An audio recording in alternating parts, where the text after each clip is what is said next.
Dünən Xocalıdan artıq soyqırım və məğlubiyyət deyil, qalibiyyət və milli bütövlük simvoluna çevrilən məkandan dünyaya səslənən Prezident İlham Əliyevin təkcə bizim soyumuzu qırmaq istəyənlər üçün deyil, həm də Serbiya səfəri zamanı son 35 ildəki bu qlobal dəyişikliyi biz görmək imkanı əldə edirik. Görüş zamanı orada Vučić bəyan eləmişdi ki, Balkanlarda və Cənubi Qafqazda eyni vaxtda başlayan müharibələrdə tək qalib dövlət Azərbaycandır. Yaxşı xatırlayırıq, bir vaxtlar keçmiş Yugoslaviyada qanlı savaşlar Cənubi Qafqazla eyni dalğada cərəyan eləyirdi. Balkanlarda münaqişələr yeni hibrid dövlətin yaranması ilə nəticələndi. Kosovo modelini Qarabağ üçün də tətbiq eləmək istəyirdilər.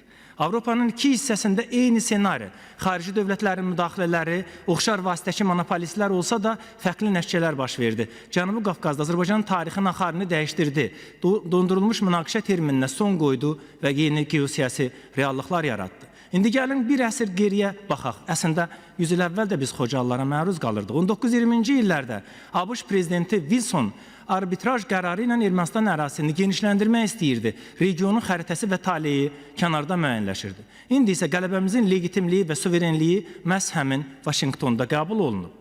Bəli, qalib xalq strateji baxışla hərəkət etməlidir. Ermənistanla başlayan ticarət əlaqələrinə yalnız iqtisadi stimul kimi deyil, İrəvanı xarici asılılıqdan qurtaran siyasət kimi baxmalıyıq.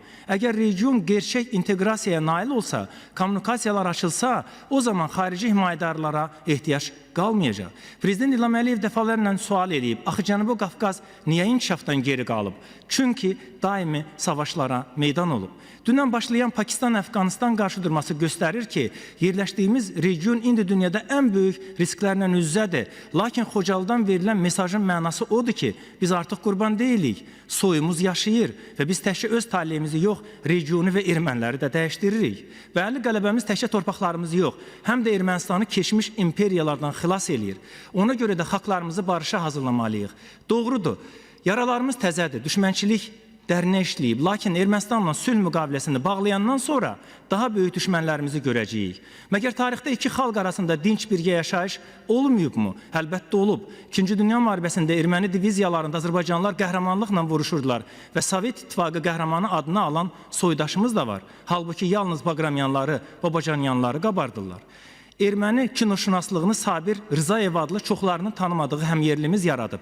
70 il Sovet Ermənistanını qurub yaradan Azərbaycanlılar bütün vəzifələrdə təmsil olunublar. Xalqımızın mədəni konstitusiyasını yaradan Böyük Üzeyir 19-cu ildə bütün Qafqazlara müraciət eləyir və deyirdi, milli və dini ayrılıq bir ittifaqda yaşamağa mane olmur.